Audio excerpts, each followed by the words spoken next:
आप? उम्मीद करती हूँ ठीक ठाक होंगे और सेहतमान की हालत में होंगे। तो व्यूअर्स, जैसा कि आपको जानते हैं कि अब महीना जो है वो एंड हो रहा है, तो अब तफ़सीली मसाला जात के जो बॉक्सेस हैं उनकी तफ़सीली सफाई का टाइम भी आ चुका है। तो व्यूअर्स, आप ऐसा क्या करें, जब भी नई ग्रॉसरी करने से पहले अपने जितने भी स्पाइसेस बॉक्स हैं या मसाला जात के बॉक्स हैं उनको खाली कर लिया करें और उनको अच्छे से वॉश करके उनको सफाई किया करें। और उनके अंदर से अगर कोई कीड़ा वगैरह लग चुका है तो आप उनको अलग कर लिया करें। वैसे तो मेरे सारे मसाला जात फ्रेश हैं, लेकिन अब मैंने सोचा है कि महीने की ग्रॉसरी करनी है, तो इसलिए इन बॉक्सेस को अब वॉश कर लें पहले। तो और जिनको अंदर कोई कीड़ा वगैरह लगा होगा तो उनको मैं डिस्कार्ड कर दूंगी, और जो बिल्कुल सही हैं तो उनको दोबारा वॉश करके इन बॉक्सेस को फ्रेश करके तो दोबारा से इन्हीं के अंदर मैं डाल दूंगी। इन मसाला जात को जो मैं अंदर से निकाले हैं इनको थोड़ी सी मैं धूप भी लगवाऊंगी। तो व्यूअर्स, इस तरह ये देखें किस तरह से ख़राब हो चुका है। तो अब इनकी सफाई करना भी बहुत ज़रूरी हो चुकी है। जब तक इनकी मैं सफाई करती हूँ तब तक मैं इनको उठा के ना जाके धूप में रख के आऊँगी ताकि ये ड्राई हो जाएं, और इनमें से जो भी कीड़ा वगैरह है वो मैं अलग कर दूँ। ये देखें, अब ये ख़राब हो चुका है, इसके अंदर अब कीड़ा लग चुका है, तो इसको मैं साइड पे कर दूँगी और ग्रॉसरी करते हुए प्रॉब्लम नहीं होती। तो चलिए अब इन बॉक्सेस को वॉश करते हैं और साथ जहाँ पे जिनमें रखना है इसको वॉश करते हैं। देखो किस हद तक ख़राब हो चुका है, तो इसको अब हम फ्रेश करते हैं। इनको वॉश करने के लिए आप एक परात लें, एक अदद उसमें पानी का आधे से ज़्यादा भर लें। अब उसके अंदर आप जो भी वॉशिंग पाउडर यूज़ करते हैं वो इसके अंदर ऐड, थोड़ा सा इसके अंदर विनेगर डाल लें, इससे जितनी भी महक स्मेल है वो सारी ख़त्म हो जाती है। अब जो भी बॉक्सेस हैं इनके अंदर थोड़ा थोड़ा पानी भर लें, ये वाला, इस तरह से जो अंदर कुछ भी लगा हुआ है तो वो सारा कुछ नरम होना शुरू हो जाएगा। इस तरह सब डिब्बों में पानी भर के जो सरफ़ और विनेगर वाला बनाया था डिब्बों में भर दें और इस पे भी पानी डाल के अब सिर्फ़ और सिर्फ 5 मिनट के लिए इसे छोड़ दें। तो व्यूअर्स, ना तो आपकी मेहनत लगेगी, ना आप थकेंगे और ना ही आपको रगड़ने की ज़रूरत पड़ेगी, बस यूँ 5 मिनट में आपका साफ़ हो जाएगा। आप सेम इसी तरह स्पाइसेस बॉक्स को भी करें, जो स्पाइसेस हैं जो सही हैं वो भी निकाल के आप इन बाउल्स के अंदर डाल दें और इनको भी सेम इसी तरीके से वॉश करते हैं, कुछ देर के लिए भिगो देंगे। तो गाइज़, अगर आपको मेरी वीडियो पसंद आ रही हो तो मुझे लाइक, सब्सक्राइब और शेयर लाजमी कीजिएगा। ये आपकी तरफ से मेरे लिए एक हौसला अफजाई होती है, मेरे लिए एक मोटिवेशन होती है, ताकि मैं आपके लिए नए नए वीडियोज़ ला के आपको दिखा सकूँ। गाइस, ये देखिए कुछ जो स्पाइसेस हैं वो ख़त्म हो चुके हैं, तो ये मैं इन्हें अपनी नोटबुक में लिख लूँगी ताकि मैं और ला सकूँ। तो ये देखिए मसाला जो है वो काफ़ी हद तक उसमें ना नमी आ चुकी है, तो मैं इसको भी धूप में रखूँगी ताकि जो ड्राई हो जाएँ। जब तक मेरे मसाला जात और स्पाइसेस खुश्क हो रहे हैं, मैंने उन्हें धूप में फैलाया हुआ है, तब तक मैं जो इसके बॉक्सेस हैं वो वॉश कर लेती। मैं कभी भी एक एक बॉक्स करके वॉश नहीं करती, मैं इसी तरह सबको इकट्ठा भिगो देती हूँ और यूँ 5 मिनट में सारे जो बॉक्सेस हैं वॉश हो जाएंगे। फिर इनको भी धूप में फैला देंगे ड्राई होने के लिए, तकरीबन 1 घंटे के लिए, और उसके बाद फिर इनमें मसाले वापस भर देंगे। सारे जो कंटेनर्स हैं मेरे वॉश हो चुके हैं और बहुत कम टाइम लगा है, ना तो मेरा वॉशिंग पाउडर ज़्यादा लगा है, या जो डिटर्जेंट अगर आप यूज़ कर रहे हैं तो वो भी ज़्यादा ही लगेगा। अभी थोड़ी देर में ये ड्राई हो जाएंगे और फिर हम इनमें स्पाइसेस और मसाला जात भर लेंगे। तो धूप भी लग रही है और नीचे से स्पेस है तो हवा भी लग रही है। इस तरह ये बहुत अच्छी तरह से ड्राई हो जाएंगे। उसके बाद कपड़े से इसको अच्छे से साफ़ करेंगे और फिर इसमें स्पाइसेस और मसाला जात हम भर देंगे। वीवर्स, देखें मेरे सारे जो कंटेनर्स हैं स्पाइसेस के वो सारे ड्राई हो चुके हैं, और ये देखें मैंने उनमें सब में कपड़ा भी अच्छी तरह से यूज़ करके उनको साफ़ कर दिया है।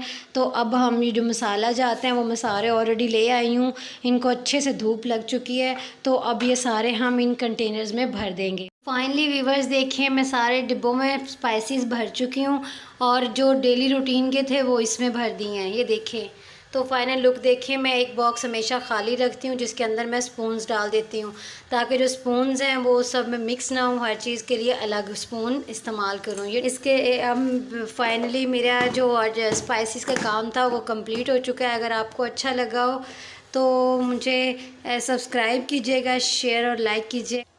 इस टिप में मैं आपको बताऊंगी कि जब आप ब्रेड मंगवाते हैं ना, तो उसमें से कुछ ब्रेड आप यूज़ कर लेते हैं, तो बाकी जो ब्रेड होती है वो उसको गिरा लगानी मुश्किल हो जाती है। तो क्या करते हैं, कभी हम इधर से पकड़ते हैं, कभी इधर से, कभी ऐसे फ़ोल्ड करते हैं। अगर हल्की सी भी स्पेस रह जाए ना तो ब्रेड खुश्क होने लगती है, और अगर इस तरह गिरा लगाए ना तो जो ब्रेड है वो चुरमुर सी होने लगती है। तो हम इसको बताऊँगी कि गिरा कैसे लगाते हैं। हम सीज़र लेकर सीज़र की मदद से 2 कट लगा लेंगे, एक इस साइड पे लगाएंगे और दूसरा उस साइड पे लगाएंगे।